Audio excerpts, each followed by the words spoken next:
right. So have you ever had to, wrangle one of these RFPs, these requests for proposals? I mean, maybe you've seen them, maybe you've even written some. Oh, yeah. They can be a bit of a beast, can't they? Totally. Totally.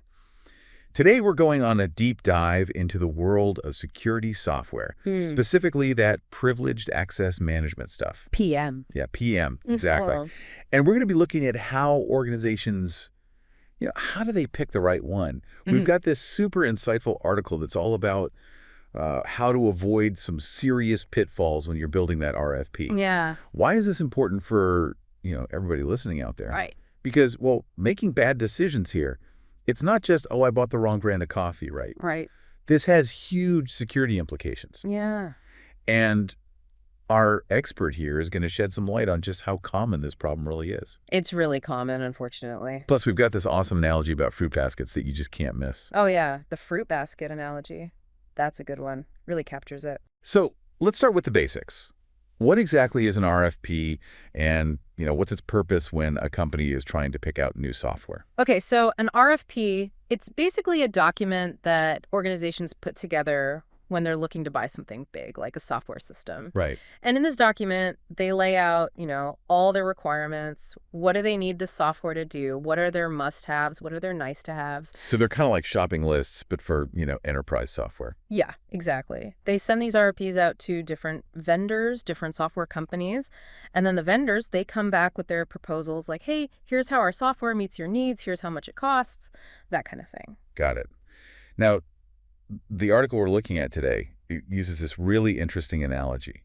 It says that a lot of these RFPs end up becoming like overstuffed fruit baskets. Oh, yeah. They're packed with every single feature imaginable. I mean, sounds delicious, right? Yeah. But you're saying that's not actually a good thing. No, not always. See, when you try to cram every possible feature into an RFP, it actually becomes counterproductive. Okay, but how? Explain it to me. I'm a simple man. Right. Well, first off, you get what's called analysis paralysis. You've got so many options, so many features to compare that it becomes really difficult to make a decision. Too many choices. Yeah, exactly. And then there's this tendency to focus on, all the flashy bells and whistles. Shiny object syndrome. Yes. And you end up losing sight of what you really need, what your core security goals are. So you're saying instead of focusing on, solving their actual security problems, they get distracted by, I don't know, maybe like a software that's got a really cool looking dashboard or something. Exactly. It's like going to a car dealership and buying a car just because it has, I don't know, heated seats and a sunroof, but it's got terrible gas mileage and it breaks down all the time. Right. And then you're stuck with this lemon, except in this case, it's a lemon of a security system. So not ideal. But how does this actually translate into bad security decisions, in the real world? Can you give us an example? Sure. Let's say a company is really concerned about, protecting their sensitive data. That's their big security goal. Right. Makes sense. But instead of zeroing in on vendors who are, really good at data protection, they get swayed by this proposal that's got a million integrations with all these different systems. Systems they probably don't even use. Probably not. And so they choose the system with the most features instead of the one that's the best fit for their core needs. So they're kind of like they're buying a Swiss Army knife when all they really need is a good, solid chef's knife. Exactly. And then they end up with this this PAM system that's super complex, expensive, and it doesn't even do the most important job well. Ouch. Now, the article also digs into this specific debate that pops up in a lot of these RFPs, this agent-based versus agentless PAM thing. Oh, yeah, that's a big one. Before we get into why that can be a problem, can you just give us a quick explainer on what these two approaches are? What are they all about? Yeah, so at its core, PAM, it's all about controlling who has access to what, right? Yeah. Especially those super powerful accounts, those admin accounts. Right, the keys to the kingdom. Exactly. So the agent-based approach, it's kind of like having a security guard posted at every single door in a building. Okay. You install these little pieces of software, these agents, on every device or server you want to control, and those agents, they enforce the access rules right there locally. Yeah, so like a very hands-on approach. Yeah. Got it. What about agentless? Agentless PAM, it's more about controlling access without having to install those agents everywhere. Yeah. Think of it like a central control system that's monitoring all the entry points remotely. Okay, I'm seeing the difference. So why is it a problem if an organization wants both of these in their RFP?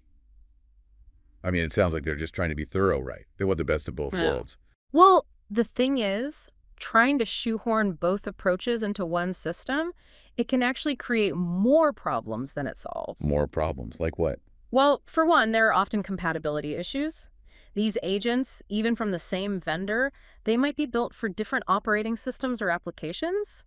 Trying to make them all work together seamlessly across a whole IT environment, well, it's not always easy. It's like trying to build a house with mismatched bricks and tools, right? Yeah, something like that.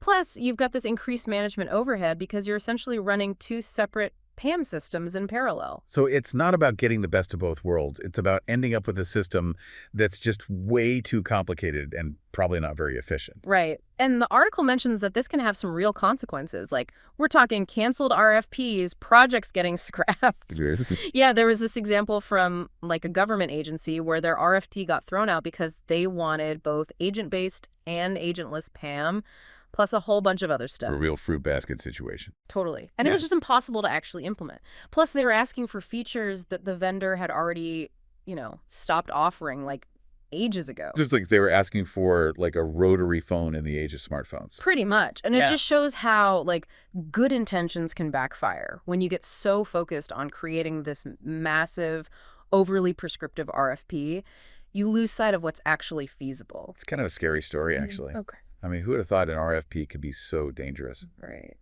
But okay, let's talk about how to avoid this whole mess. Yeah. How do we fix it?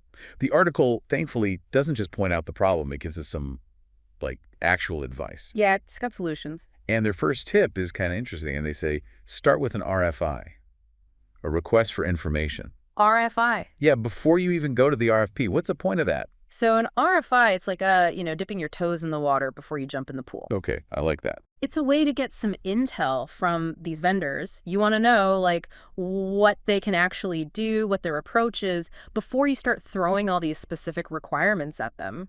So it's like, instead of saying, hey, I need a house with this many rooms and this kind of roof, you're saying, hey, what kind of houses do you even build? Exactly. It's market research for your PAM solution. You send out a few high-level questions just to get a sense of who's out there, who might be a good fit. Like, how do they handle this agent-based versus agentless thing, Right. So you're not going in blind. You're getting a reality check from the people who actually build these systems. Exactly. And maybe you'll even discover some solutions you didn't even know existed. Yeah, you could find something new. That's cool. Yeah. So, all right, we've got our RFI. We've got a better idea of what's out there. What's next? Okay, so now comes the really important part.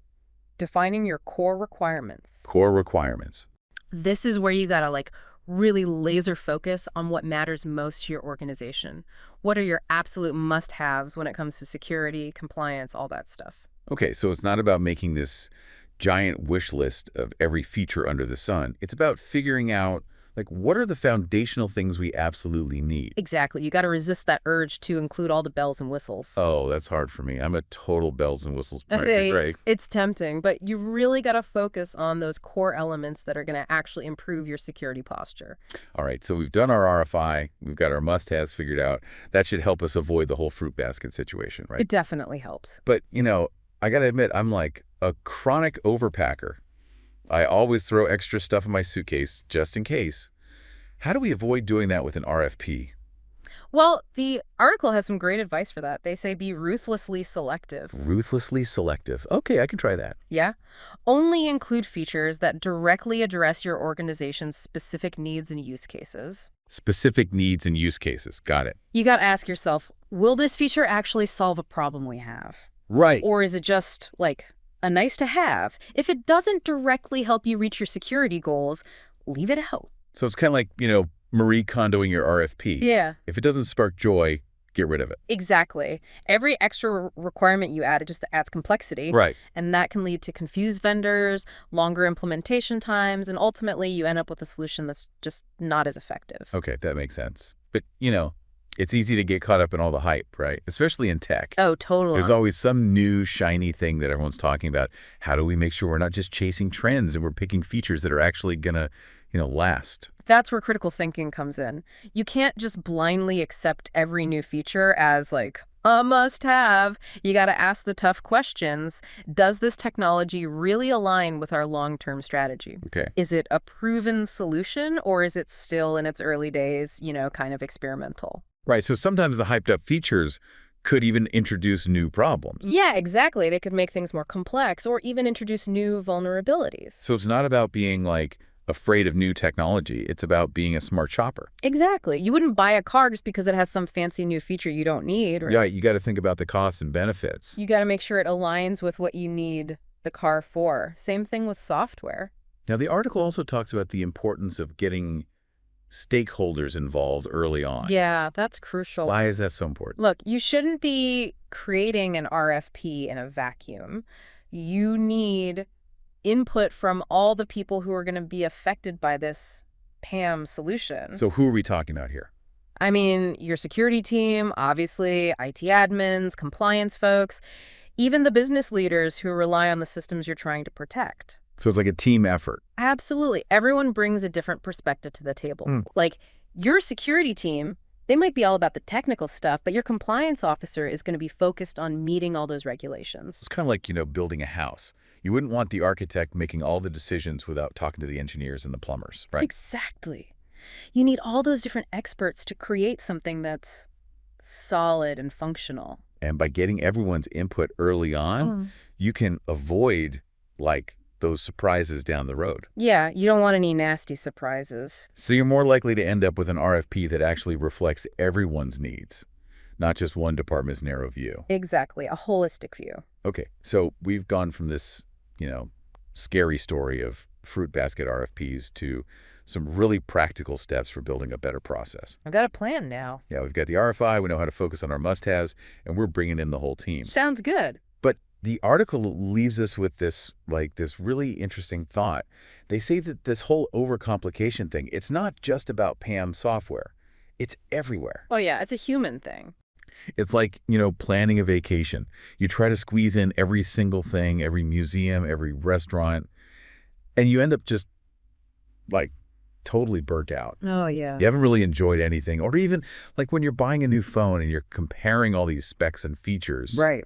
But then you realize you mostly just use it for, texting and, scrolling social media. Yeah, it's that fear of missing out, We want to get the best possible thing. Right. And that can really lead us down this rabbit hole of complexity. And in the world of RFPs, the consequences, they could be a lot bigger than just, a bad vacation or an overpriced phone. Oh, for sure. Way bigger. The article talks about these huge infrastructure projects, where they had these crazy, complicated RFPs, and it led to, massive delays. Oh, no. Cost overruns, and in the end, they got a solution that didn't even really work for anyone. So it's like the opposite of what they were trying to do. Totally. They even talk about this case in healthcare where they were trying to get a new electronic health record system. Oh, wow. But the RFP was so bloated and confusing that it actually made it harder to adopt the technology. Which was supposed to help patients. Right. Exactly. It's like they shot themselves in the foot. Okay, so big consequences. Yeah. So what's the takeaway? How do we avoid this trap, not just with PAM, but in any decision, right? When things start to feel really complicated. It all comes back to being clear and focused. Clarity and focus. Before you even start writing that RFP or making any big decision, just take a step back. Okay. Ask yourself, what do I really need? Right. What's the problem I'm trying to solve here? Exactly. What are my non-negotiables and what are those nice-to-haves where I can be a little flexible? So it's like decluttering your mind before you declutter your RFP. Exactly. And once you've got that clarity, resist the urge to add more stuff, more complexity. Remember, the goal is to find the best solution, not the one with the longest list of features. And don't be afraid to, question the status quo. Just because everyone else is doing something a certain way doesn't mean you have to. Right. Think for yourself. Engage your stakeholders. Make sure every single thing in that RFP is actually serving your needs, your goals. If we zoom out a little bit, it's really about being an informed decision maker. Right? Informed and empowered. Yeah. It's about cutting through all the noise, focusing on what actually matters, and making choices that, serve you, your organization, whatever, in the best possible way. So the next time you're faced with one of these big, scary RFPs or any decision that just feels overwhelming, remember the fruit basket. Take a breath, figure out what you need, and try not to overcomplicate things. Yeah, keep it simple. You might be surprised at how much smoother the whole process is and how much better the results are. And, sometimes the simplest solution is actually the best one.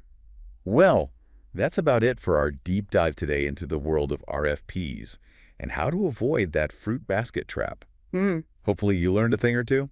Yeah, I hope so. And maybe you even feel a little more confident tackling those big, complex decisions. Absolutely. Confidence is key. Until next time, keep learning, keep asking questions, and keep making those informed choices. See ya.